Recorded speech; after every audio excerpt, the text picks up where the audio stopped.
me wanna holler, go away. I need more peace and hope and love. Where do I find it in this crazy old world? I need strategies, strategies for living radio. Your dose of radio rehab. Strategies for living radio.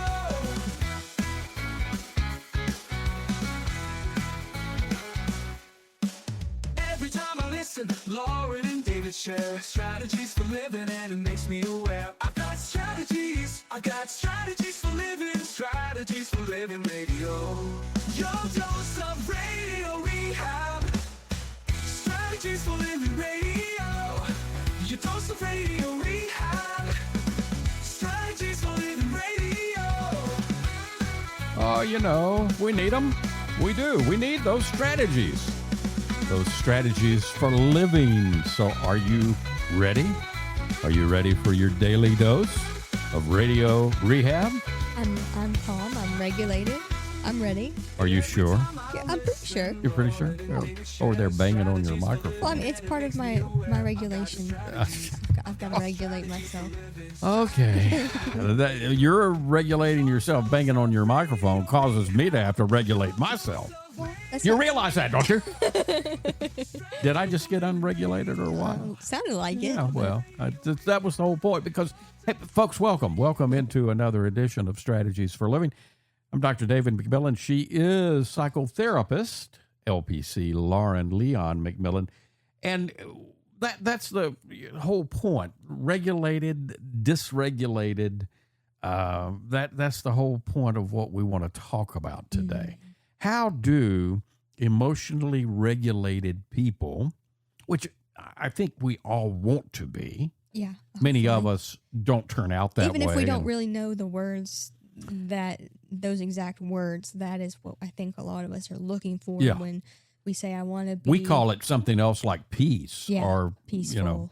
Or calm. We call it those things. Although regulated doesn't always mean calm. I think that's important to note. No, but even when it doesn't, when there's truly something going on in life that is cause for other people to have problems or be stressed or anxious, someone emotionally regulated can feel the feelings and respond instead of reacting. Right. And that's the big difference. And it's a huge difference. And it is a massive difference. So today we're going to talk about how emotionally regulated people think and behave in everyday life, and why they feel grounded when they do, because that's important. We all want and need to be grounded, don't we? Absolutely. Folks, welcome to Strategies. Thank you for being here, and we appreciate our sponsors who make it all possible. The Robinson Film Center, and Azalea Cleaners, and Pintail Roofing, and Restore Healing, and Fertitta's Delicatessen, home of the Muffy, SRT Sales Training, Uprising, Addiction Center, and Mira, Direct Primary Care. Talking about how emotionally regulated people think and behave. That's today on Strategies for Living.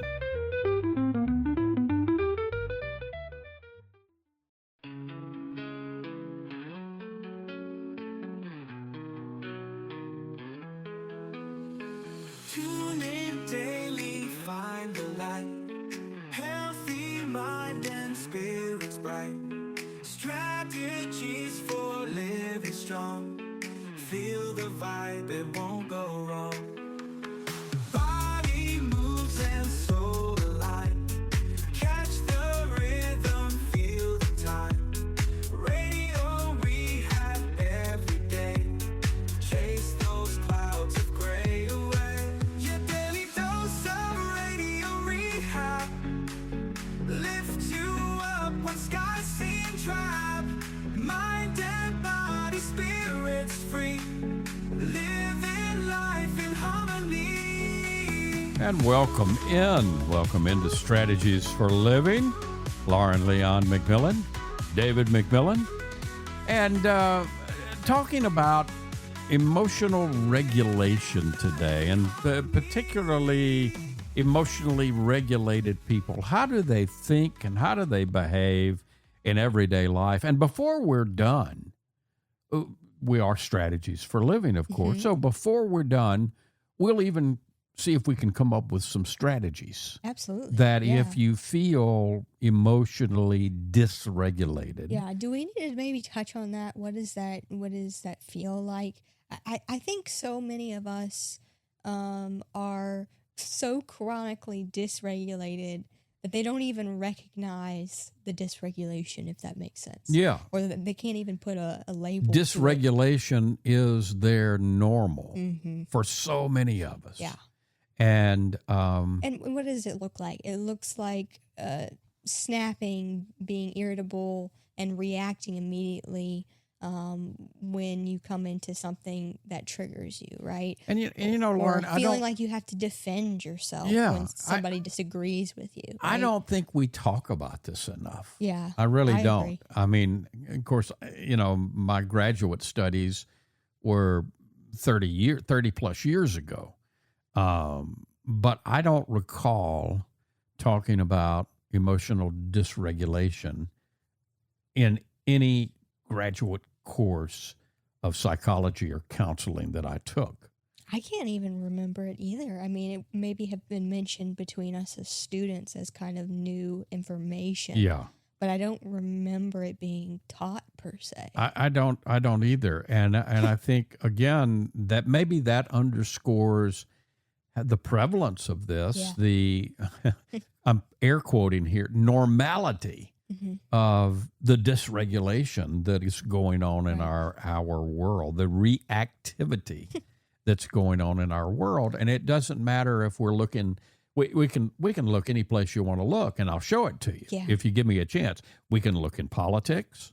We can look in churches. We can look in whole religions. We can look in communities. Families. We can look in families. We can look at the neighbors next door. Yeah, exactly. And I mean, you know, we don't have to go far from our street to see it. Well, because here's the deal: emotional regulation is not something that we're born with knowing how to do. No. And it's often, you know, like you mentioned, it hasn't even been taught at the level of psychology that, you know, we went through to get our master's degree.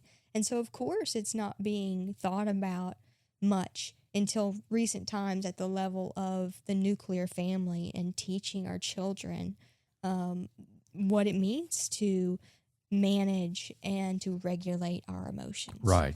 I mean, the thing is, we are born with emotions, but the regulation is a skill, a skill set, really, a set of skills that we can develop at any point in our life. Of course, it's ideal and optimal if we can, as soon as we first begin to experience those emotions as children, that we can have a good model and a guide to do this with. Right. But it's nothing that can't be learned at any point. I recall, you know, early in my practice, I don't know, I don't remember now if it was the first year, I think it was, but might have been the second, you know, because of what we're saying, that wasn't taught. I came up with a little, I don't know what to call it, picture. And if I drew it for clients up on the whiteboard once, I probably drew it 1,000 times. Okay.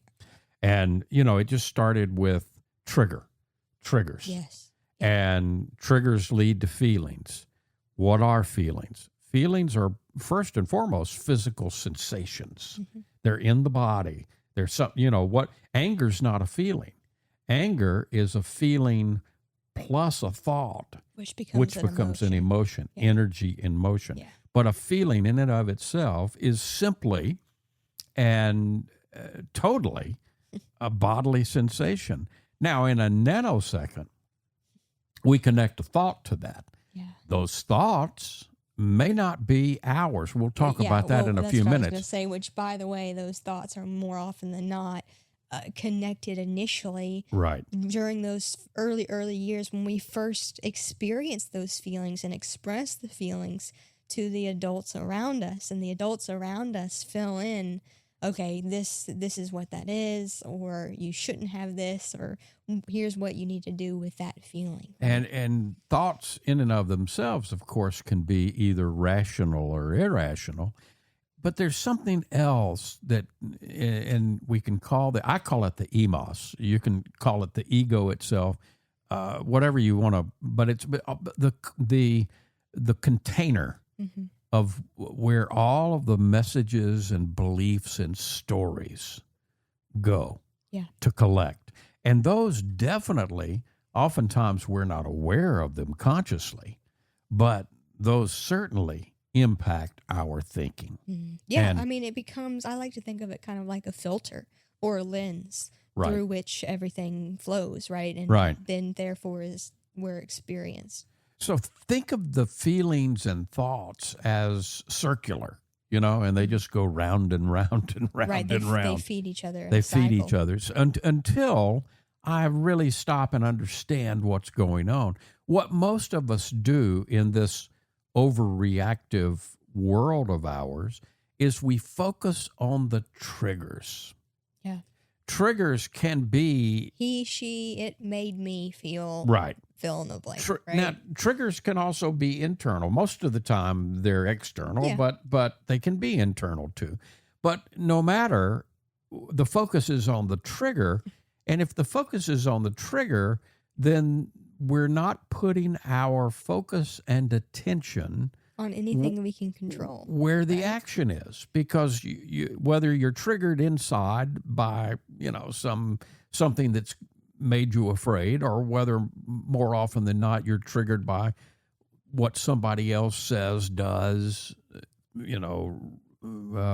anything like that, then your focus is outside of your ability to do anything about that. And you're just siphoning off your energy, right? So one of the very first things that is important for us to do is to understand that simple concept of you've got the power, but you've got to stop giving it away.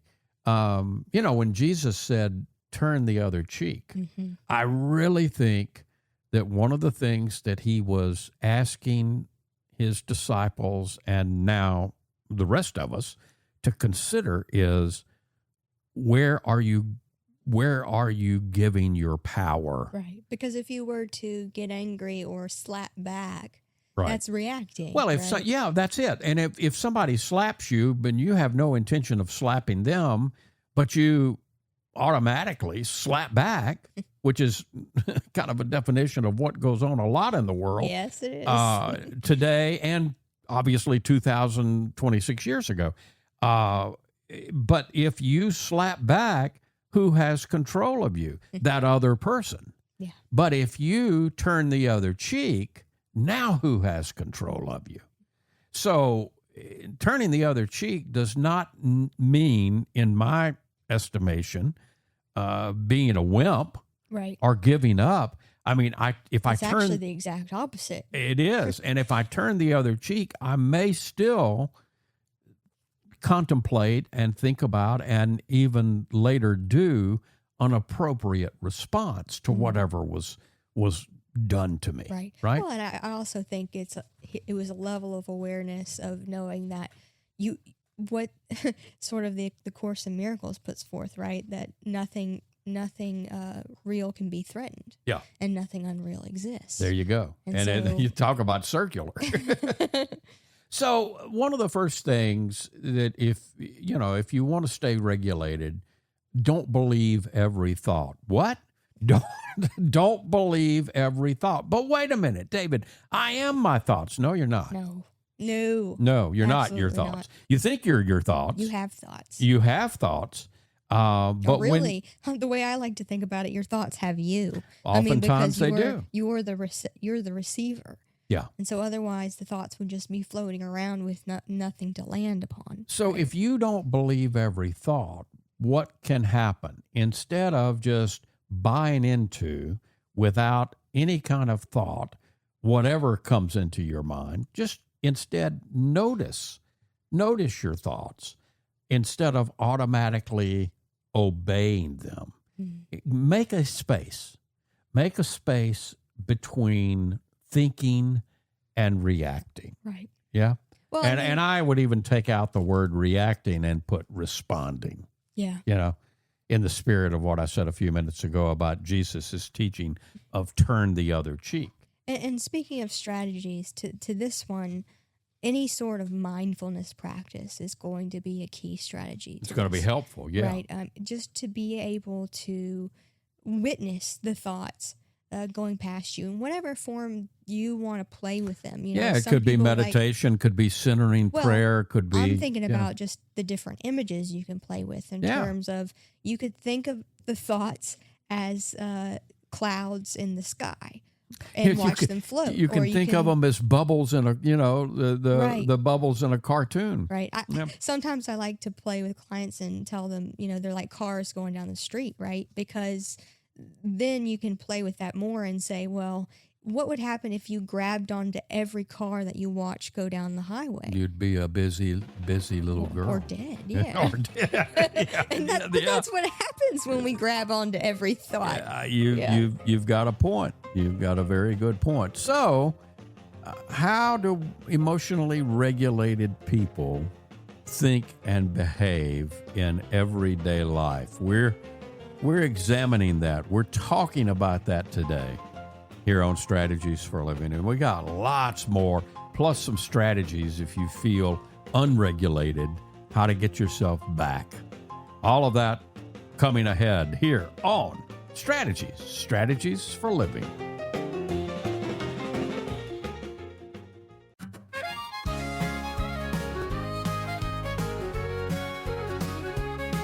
We all have problems every day. We all need help along the way. We need strategies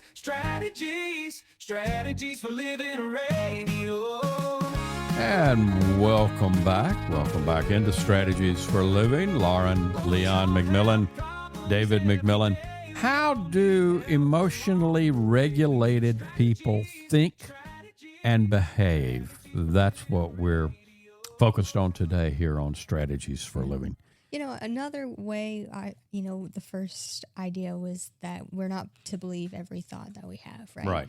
So another way I think that can be helpful to put some distance there is to simply say, I'm having a thought that blah, blah, blah, right? Just being able to label it as a thought. Or, if you want to take it a step farther, there's the theory of internal family systems, right? Right. Which suggests that we all have different parts within us. Yeah. Yeah. That doesn't mean you're That multiple doesn't mean we're personalities multiple. No, it's a dissociative identity. No. It's a healthy part of the human psyche. It's just a normal thing. Right. And it's to say, so if you can say, well, there's a part of me that thinks blah, blah, blah. Right.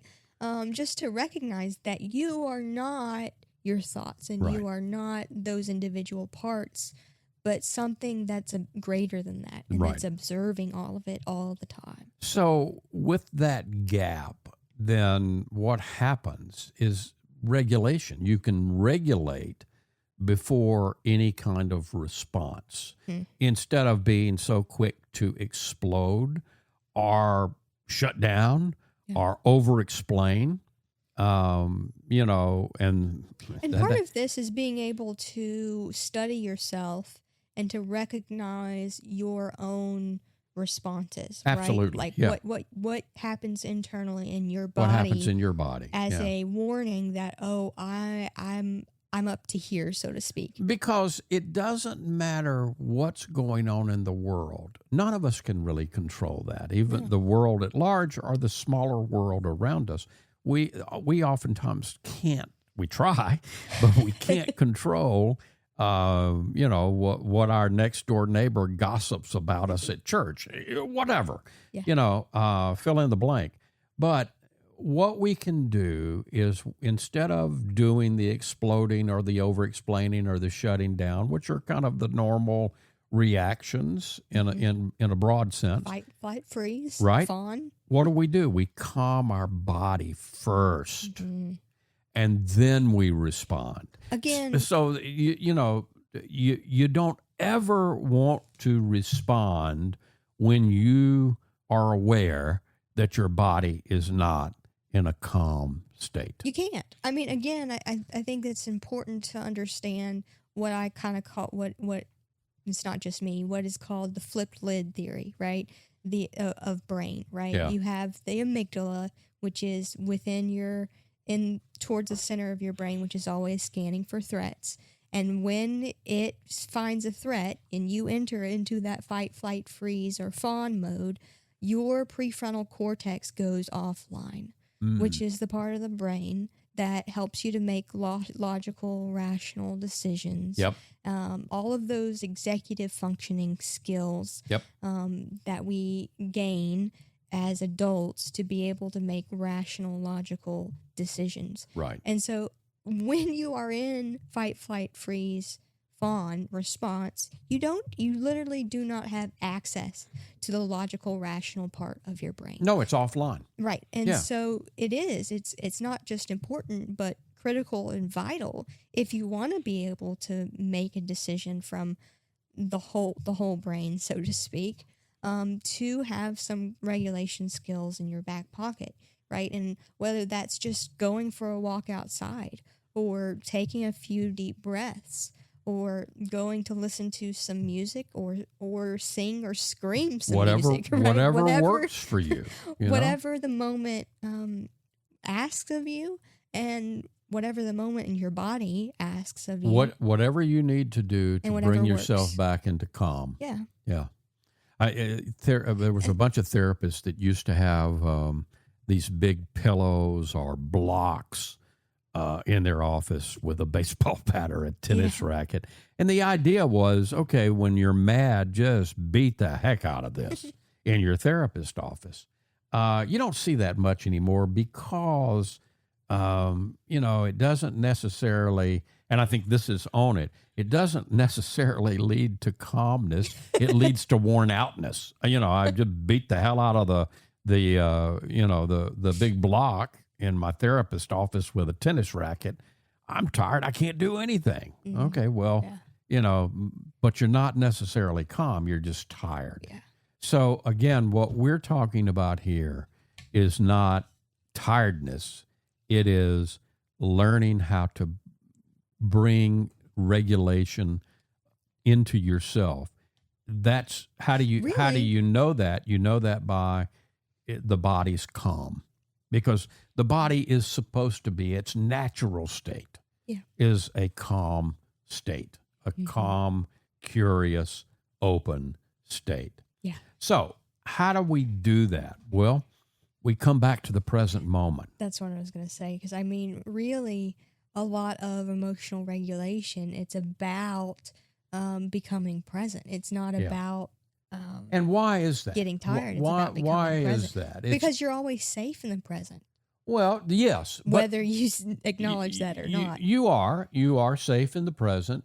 However, where does anxiety live? In the future. Anxiety lives in the future. Right. Where does sadness and regret and depression lives? It lives in the past. Quote unquote, the past. Yeah. Right? Well, yeah, but nobody can ever show me the past. Nobody can ever show me the future. Mm-hmm. We can all experience now. That's real. The here and now. That's all there is. That's all there is. And, but in a sense, we all live in a 3-room house. Mm-hmm. And, if we live in the mind, the mind is, actually it's a 3-room house with a great big basement. Yeah. Because, you've got that subconscious part of us that is fueling, you mentioned, internal family systems. I mean, there may be a lot running around. Oh yeah, there's down there in that lot basement. Of parts in the basement. Yeah.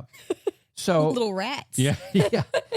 So most anxiety lives in imagined futures, and so your body is going to calm when you focus right now. I like to ask people, how are you now? Well, the reactive answer is, well, I'm fill in the blank, whatever it is. I'm pissed right now. Okay, but I'm asking you, how are you right now?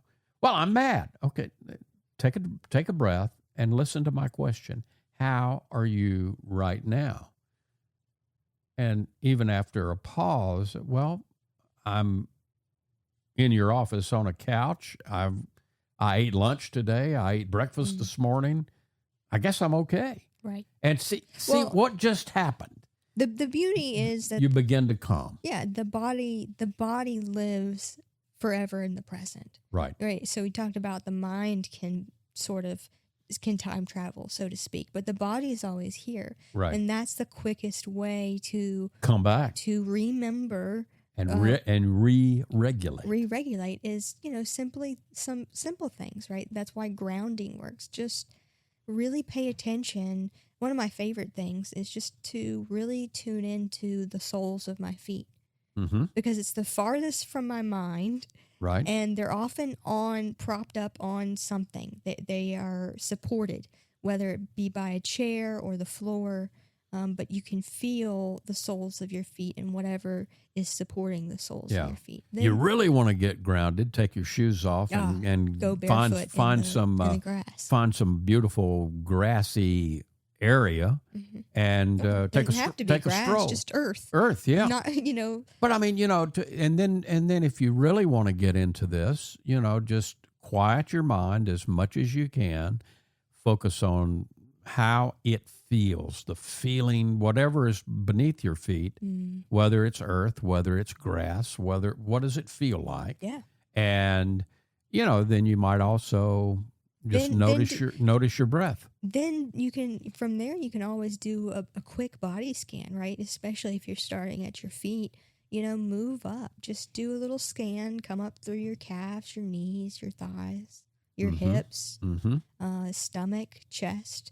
Just come all the way up and just notice where and if there's any tightness or tension. Don't judge it or label it. Just notice. See, I'm going to demonstrate exactly what you were saying a few minutes ago about the thinking that has us. While you were talking, my mind went to KC and the Sunshine Band. Yeah. Do a little dance, make a little love, get down tonight. Now, that's an excellent way to ground yourself. Hey, I grew up in the 70s in the disco era, All of those things are good ways to ground yourself, to get into the body. Go. Actually, I used to nanny a pack of girls. A pack of girls. Oh Lord! I mean, it really was a pack. There was 7 of them. Anyway, so one of my favorite things to do with them, if there's a couple things. If they got dysregulated, we would have a random dance party. Yeah. And we would take turns picking the song and we would dance it out. Another thing that they taught me was if anytime we're dysregulated, we have a random dance party or in some way go outside. That usually helps. Yeah. Just go outside, and you can do something or not, but just change environments, get in the sun, outside in nature, play if you want, or just go out. That will help. And the third thing is water in any kind, whether that's in the bathtub or in a swimming pool or some form of water. For most people, it's calming. Yeah, and I mean, it could be as simple as washing your hands. Right? So that means we can get a hot tub, right? Well, if you really want. There goes the thoughts again. See, they're openly on demonstration. Yeah, I see that. You got a little ADD going today. Oh, me? We're grabbing the cars that are going by, aren't we? Well, maybe so. Maybe so. We're focusing today on regulated people. What do they do? How do they behave? What do they think? And we're sprinkling in along the way. We had several strategies this segment. Yeah. We'll continue to sprinkle in strategies for if you feel dysregulated, how do you come back? How do you come back to yourself in the here and now? Talking about all of that today and more here on Strategies for Living. Stay with us.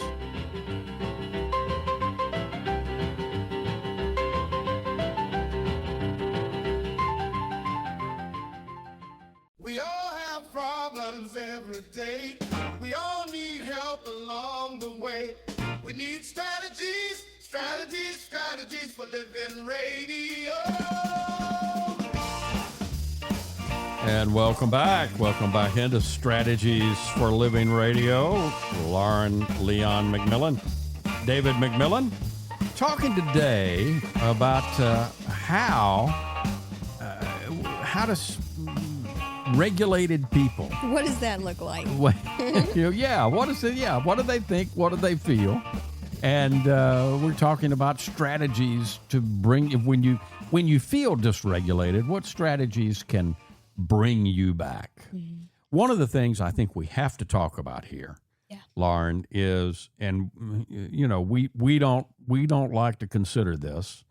However, we've got to be able to stand a little discomfort. Amen. We've got to allow discomfort, and discomfort is not the same as panic. And so it doesn't require panicking, although no. I think a lot of us do. And again, that goes back to oftentimes our upbringing around, our parents, grandparents, teachers, not understanding how to help us regulate, right? And how to help us see that emotions are not dangerous. Not every difficult emotion means something is wrong. I'll give you an example. Mm-hmm. I can promise you, if a loved grandparent passes, you're going to feel sad. Yeah.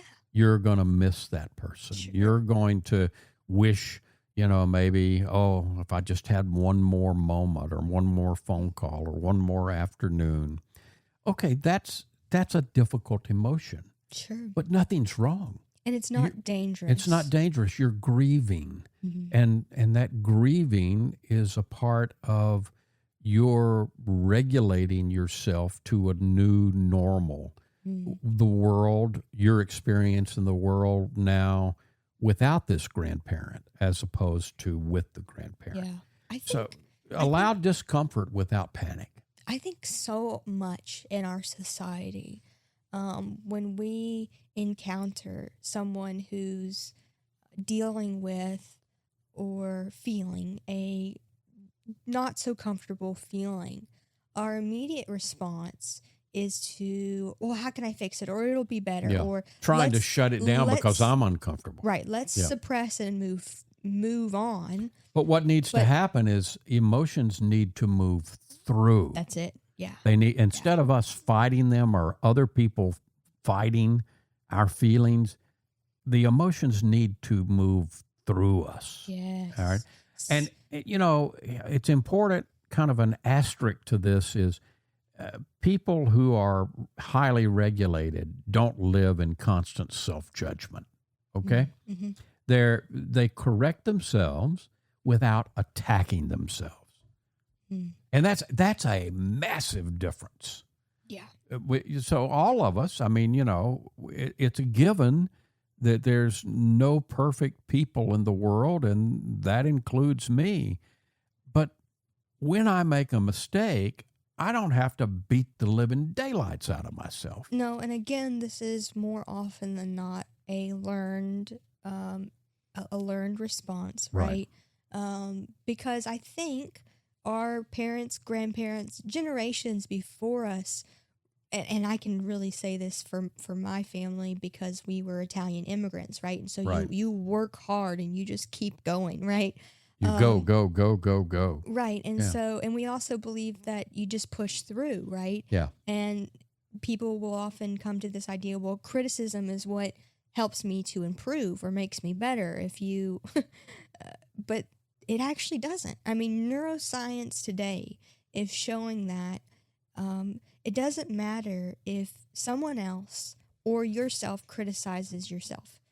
When we experience criticism, whether that's from outside or inside of us, our brain and our body pumps out cortisol and sends us into the fight, flight, freeze, or fawn response, which is the complete opposite of regulation, where we make where we come to make the best decisions from, right? Where we can really move through life from the best vantage point is from that regulated state. So this one's related. This next one is related to all of that, and that is emotionally regulated, emotionally healthy people let themselves rest without guilt. Yesterday, no, 2 days ago, not yesterday, day before yesterday. Yeah. I took a day off. Mm-hmm.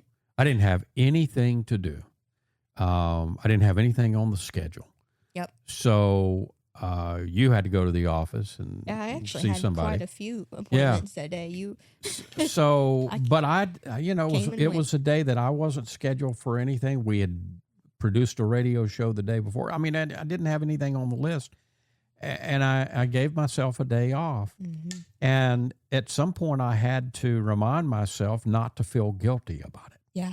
I and just as some self-disclosure here, I actually have to stop myself too because my programming tells me to nag at you. It really does. Yeah. It says, what are you doing? Why aren't you doing something? He's not doing anything. Yeah. And that's not, this is the. But I this is- was doing something. I was reading my book. Absolutely. And Yeah. I know how hard you work. And so I know it's even more important that you give yourself, that you allow yourself that space. And this is coming from me too, right? But the messages and the beliefs that I got growing up was completely the opposite, right? Yeah. So emotional health isn't perfection. That's the bottom line. It's learning. It's a learning process and learning how to respond to yourself and to life Mm-hmm. in a safe, calm, healthier way. Yeah. And here's what I want people to hear. You can learn to do this. Absolutely. No This- matter the age. And you can continue to strengthen these skills. Absolutely. And okay, well, how do I learn it? Show me the book or whatever. Well, there's not one. There's probably a ton of them out there. Well, and There's also therapists. There's also life coaches. There's also YouTube videos. There's Sure. all kinds of resources. But I want to note, in addition to all of those resources, one of the most important ones is what you have inside. And it is also the inventory of your body to learn, how does my body respond to stress?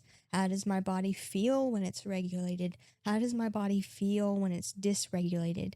And then begin to put some increments there, right? So that you can begin to acknowledge some spectrum of regulated to dysregulation within your body, because it feels different to everybody. When you notice the dysregulation, stop, breathe. Become present. Yeah. Do some form of grounding. Absolutely. And just whatever that takes, but it doesn't have to be any more complicated than your breath. Mm-hmm. If you're living, you've got your breath with you. That's right. It's always there.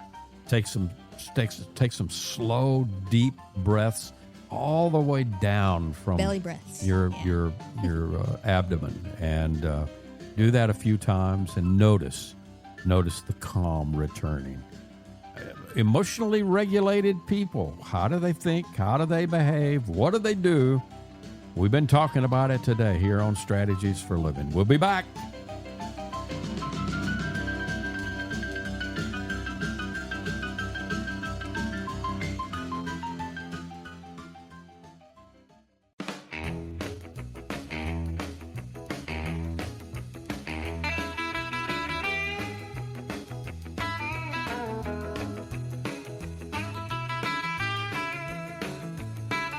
And welcome back. Welcome back into Strategies for Living. Lauren Leon McMillian, David McMillian. Now I got Casey and the Sunshine Band stuck in my head. Well, we can play it. That's I enjoy it. So that's no There big we deal. go. It may be We can even blasted. have a dance party. if May you have a want. dance party on tomorrow. What's your I'm ready. takeaway from our emotional regulation lesson today, Lauren? I think I just want to emphasize that the goal is not to become someone who never gets anxious or angry or overwhelmed. We're humans, and those are natural, normal emotions. The goal is to be able to recover more quickly, to be able to become a student of ourselves, to recognize what's happening, and then respond with wisdom instead of that reactive impulse. Response instead of react. That's it. Yeah. Yeah. We are creators. And, when you think about the word creative and you take the C and move it a couple of letters over, 3 letters. 3 letters over, Holy Trinity. it becomes reactive. Yeah. And so that's what we need to stay aware of. Mm-hmm. That And we to be in control of ourselves, we always remember we're creative beings. And We've got the power. We can practice these all the time. And in fact, it's more important to practice them when we're regulated as well. Absolutely. So we have them. Good stuff. Thank you, Lauren. Thank you. Folks, thank you. Appreciate you being a part of Strategies for Living, as always. And we appreciate our sponsors who make it all possible. Who are they?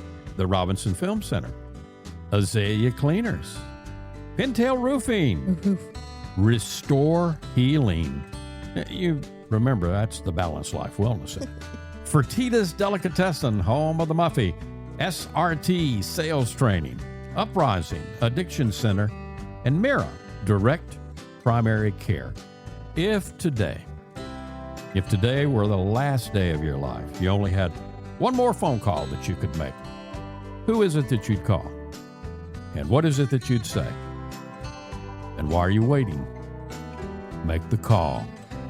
For Lauren Leon McMillian, I'm a very dysregulated David McMillan. Going to do a little dance, Okay. make a little love, and get down tonight. I'm okay with that. See you next time right here on Strategies for Living.